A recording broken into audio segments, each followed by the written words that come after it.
My God, oh my God, oh my God. Hai, welcome to New Trading Journey. Sejujurnya, aku berencana untuk hari ini tuh bikin 3 review sekaligus biar langsung beres gitu loh. Jadi aku ada cukup waktu yang cukup santai untuk aku membaca aja. Kalau aku udah bikin 3 review yang sama-sama review akhir kan berarti kan setidaknya dalam waktu 2 minggu ke depan itu aku bisa lebih bersantai untuk membaca doang, atau mungkin bikin review-review selama proses aku membaca. Cuman ternyata kayaknya tidak bisa aku lakukan hari ini karena satu dan lain hal.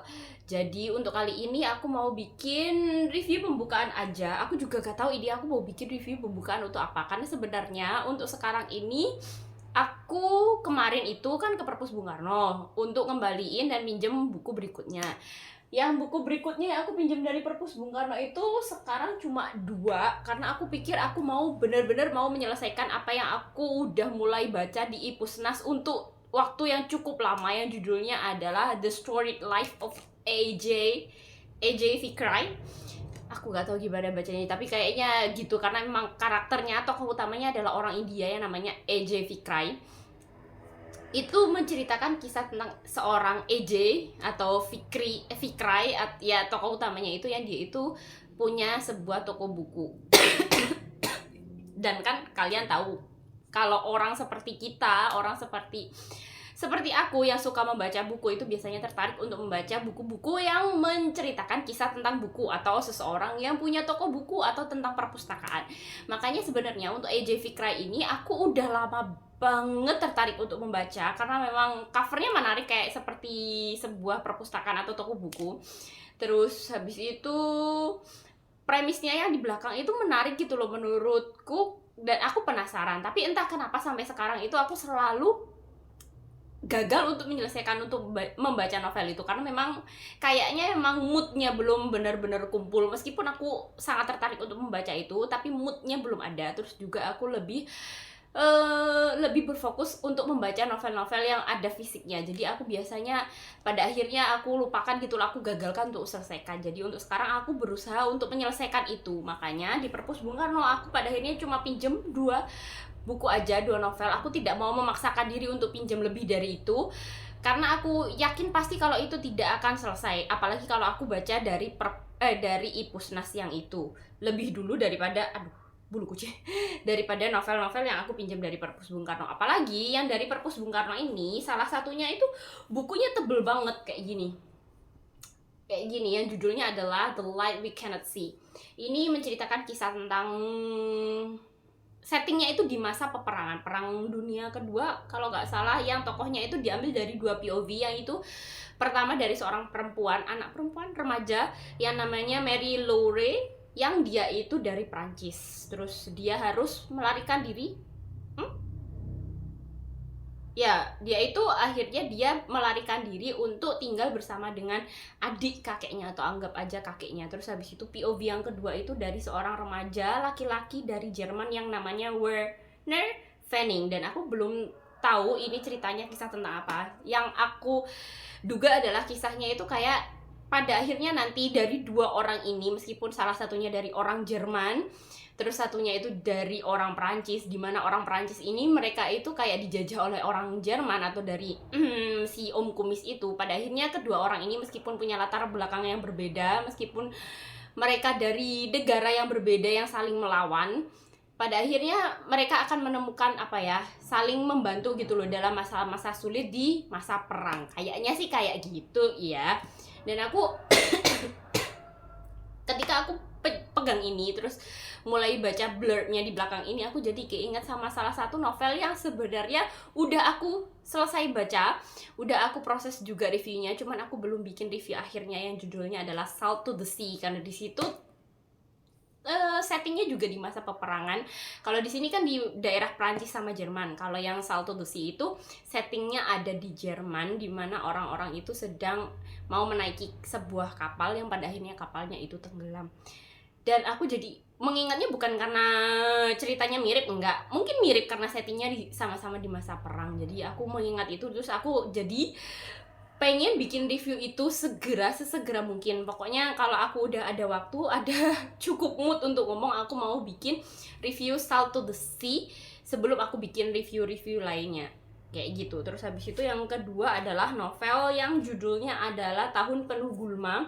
Ini adalah novel dari India. Ya aku kerasa kayak ya aku pernah gak ya? Oh, aku pernah baca novel yang dari India yang judulnya itu adalah apa? Aku lupa. Wait a minute, nanti kalau aku ingat aku bakalan taruh di sini covernya. Pokoknya aku udah pernah baca yang itu. Terus selain itu aku ngerasa kayaknya aku belum pernah lagi baca novel-novel terjemahan dari India. Makanya aku tertarik untuk membaca ini. Terus ini kisahnya kayaknya cukup menarik, apalagi untuk kita, untukku sebagai orang yang merasa prihatin sama kondisi alam. Karena di sini ada kayak apa ya, orang-orang anak remaja, tokohnya adalah 2 orang remaja laki-laki dan perempuan yang mereka itu kayak berusaha untuk menyelamatkan lingkungannya dari dari perusahaan yang menambang di bukit yang mereka anggap sakral. Jadi kayak ada perlawanan dari rakyat kecil kepada orang-orang yang berusaha untuk menambang secara besar-besaran yang mungkin kemungkinan akan merusak lingkungan, seperti kondisi Indonesia sekarang ini kan kayak ya seperti itulah kondisi alamnya. Terus makanya aku tertarik untuk membaca ini. Terus juga yang aku baru tahu juga sih, aku tahu dari novel ini sebenarnya ditulis untuk remaja. Meskipun sepertinya adalah tulisan yang sederhana, novel-novel yang simple, tapi di sini ada pesan moral yang cukup besar yang bisa kita dapatkan, yang bisa aku dapatkan. Aku sih berharapnya seperti itu. Jadi kayak gitu, untuk sekarang aku akan lebih fokus untuk membaca yang dari Ipusnas dulu, baru kemudian kalau aku udah selesai, semoga cepat selesai, aku bakalan lanjut untuk membaca ini dulu. Karena yang ini kalau nggak salah di perpus bukannya cuma ada 1, jadi aku harus fokus ke ini biar aku selesai sebelum waktu ngembaliin. Terus kalau untuk yang novel yang ini, aku ngerasanya ngelihatnya ada 2 sih di perpus. Jadi kalaupun nanti pada akhirnya aku tidak selesai untuk membaca ini, aku bisa pinjam buku berikutnya. Yang ini aku kembalikan, terus habis itu aku pinjam buku yang satunya dengan judul yang sama. Jadi gitu aja untuk review-review berikutnya.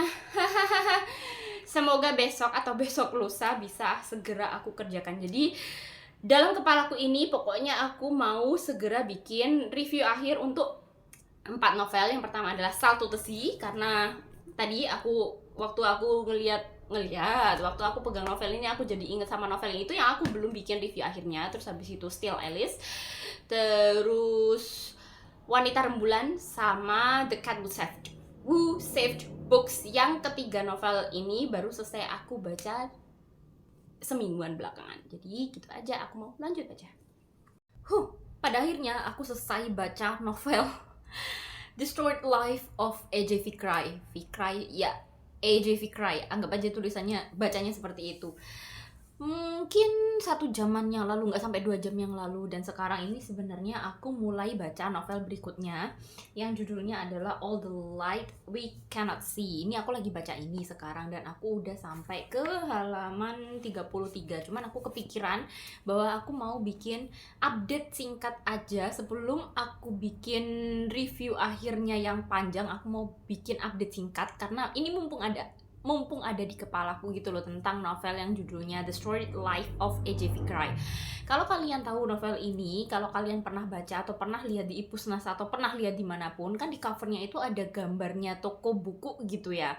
Meskipun di judulnya itu nggak ada kayak tulisan bookstore-nya atau apapun, kayak ini menceritakan kisah seorang tokoh yang namanya A.J. Fikry. Sebenarnya ini adalah tokoh yang ada kaitannya tentang buku, seperti beberapa novel yang udah pernah aku baca sebelumnya yang judulnya seperti Hyunam-dong Bookshop atau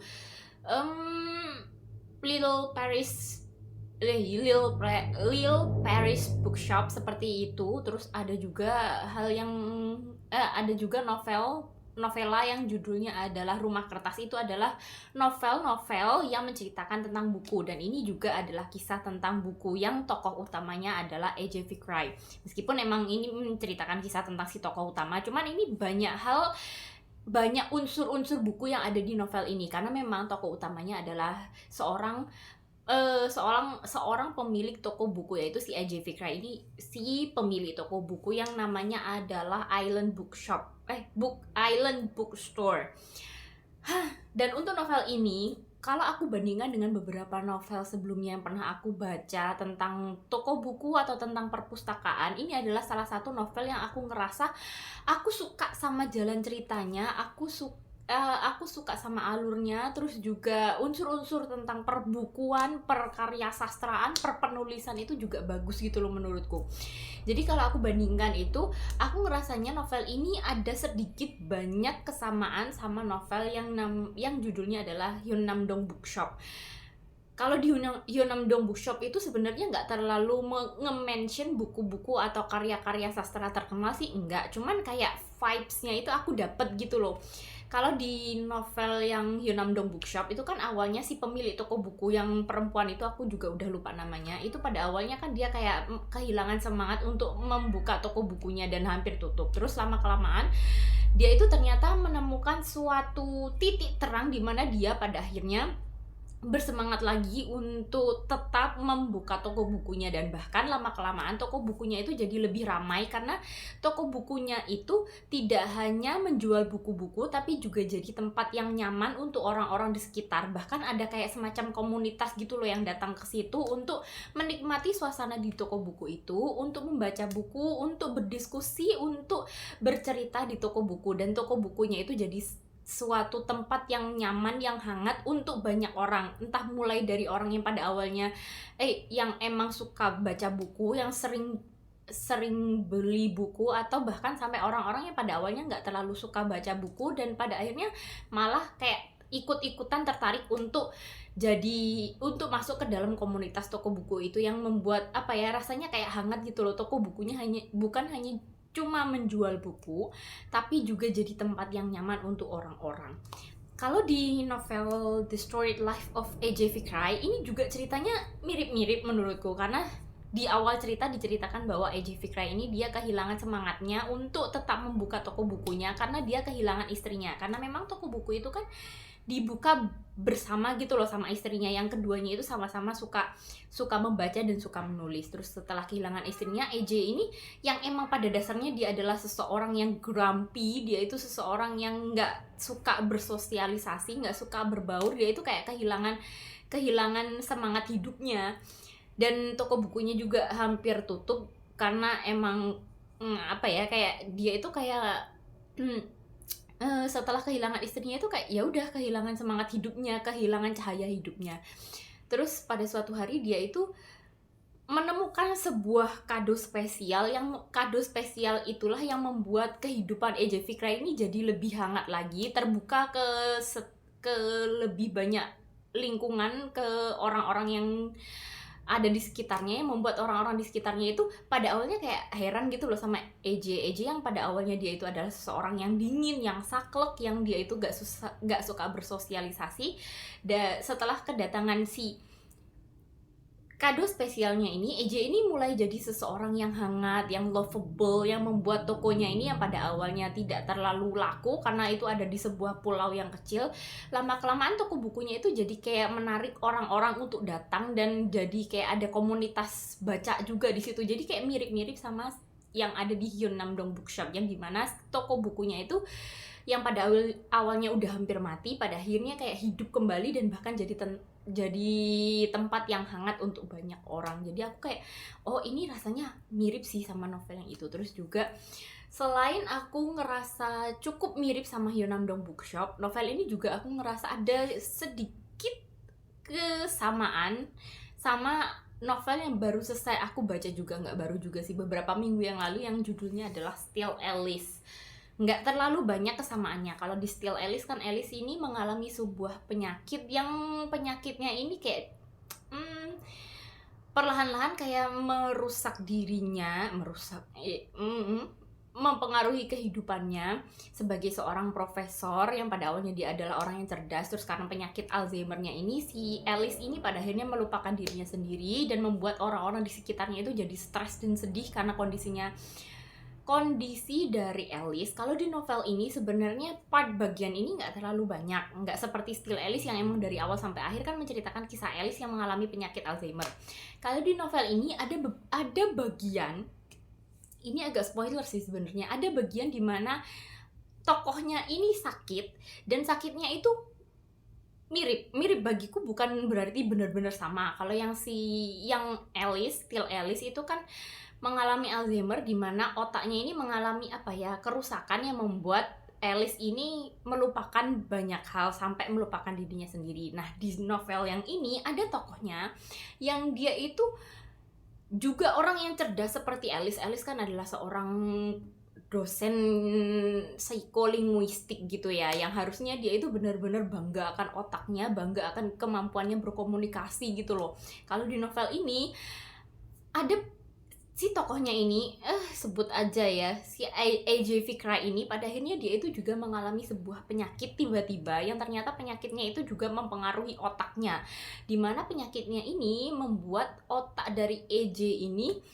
mengalami kerusakan yang membuat dia itu pada akhirnya lama-kelamaan sulit untuk berkomunikasi, karena memang penyakitnya ini menyerang bagian otak yang mengendalikan orang, mengendalikan AJ untuk bisa berkomunikasi. Sampai AJ ini kayak dia itu kehilangan kata-kata. Pada awalnya dia kehilangan kata-kata, terus dia juga sering kayak kebolak-balik gitu loh kata-katanya, dan lama-kelamaan ini benar-benar menghilangkan kemampuan dari si tokoh ini untuk berkomunikasi dengan lancar.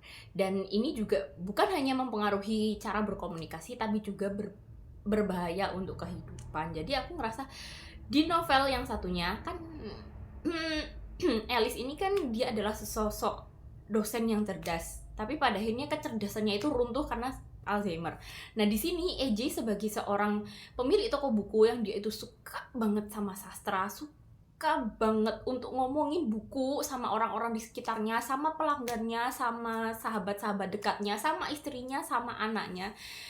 Dan dia itu sangat bangga akan kemampuannya itu, akan otaknya yang cerdas itu, yang bisa menampung kesusastraan dan tata bahasa dengan baik. Pada akhirnya dia harus menyerah sama keadaan kalau ternyata otaknya ini diserang sebuah penyakit yang membuat dia itu kehilangan kemampuannya untuk berkomunikasi, untuk bisa memahami bacaan, untuk bisa menulis seperti dulu lagi. Dan aku ngerasa kayak mirip gitu loh, karena kedua orang ini kan sama-sama bangga akan otaknya dan sama-sama bangga akan kemampuan komunikasinya, tapi pada akhirnya mereka dikalahkan sama penyakit. Jadi kayak gitu sih, makanya novel ini mengingatkanku sama dua novel. Jadi kayak mesh dari dua novel yang sebelumnya udah pernah aku baca, seperti Hyeonamdong Bookshop sama Still Alice, dan jadilah novel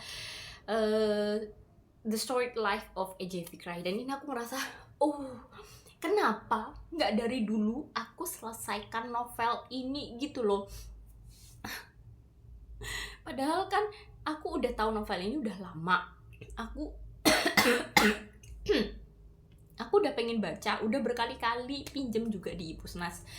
Cuman entah kenapa selalu gagal. Aku selalu menggagalkan untuk baca novel ini. Atau mungkin memang karena pada awalnya di novel ini, di awal cerita banget, itu pace-nya itu kayak lambat gitu loh. Aku ngerasa di awal-awal baca emang gak terlalu menarik.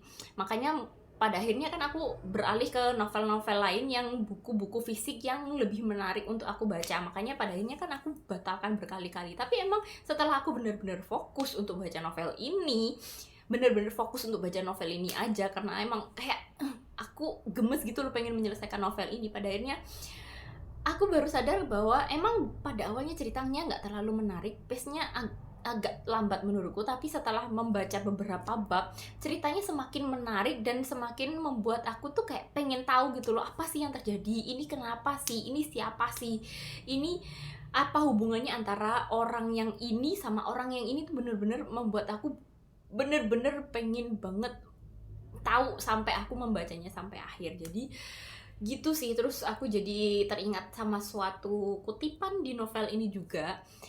Kan aku gagal berkali-kali untuk membaca novel ini, meskipun aku pengen banget, meskipun aku tertarik banget dari dulu, cuman kayak ya udah emang belum waktunya untukku membaca ini, belum waktunya, semesta belum mengizinkanku untuk menyelesaikannya gitu loh. Terus di novel ini juga ada sebuah kutipan yang kalau nggak salah ya, aku juga lupa tepatnya seperti apa, pokoknya kutipannya adalah buku-buku tidak akan pernah menemukanmu sampai saatnya tepat gitu loh. Kalau nggak salah sih seperti itu, pokoknya kurang lebihnya seperti itu. Makanya aku ngerasa oh iya emang sih buku buku ini bener-bener tepat, harusnya aku selesaikan sekarang. Kalau dulu emang belum waktunya untuk aku selesaikan. Jadi gitu aja sih, kayaknya ini bukan jadi update singkat deh, kayaknya ini bakalan jadi review lengkapnya. Terus untuk review kali ini aku nggak ngasih footage apapun karena memang kan aku bacanya dari HP ya, dan agak sulit bagiku untuk bikin konten atau bikin footage ketika aku membaca atau bikin sedikit-sedikit update singkat kalau aku harus bacanya lewat HP dan kameraku pun juga lewat HP yang sama. Dan mungkin setelah ini kayaknya aku bakalan bisa sedikit banyak mengatasi masalah itu karena aku udah ada kamera sih sebenarnya, kamera digital doang sih ya, seadanya lah. Setidaknya kalau aku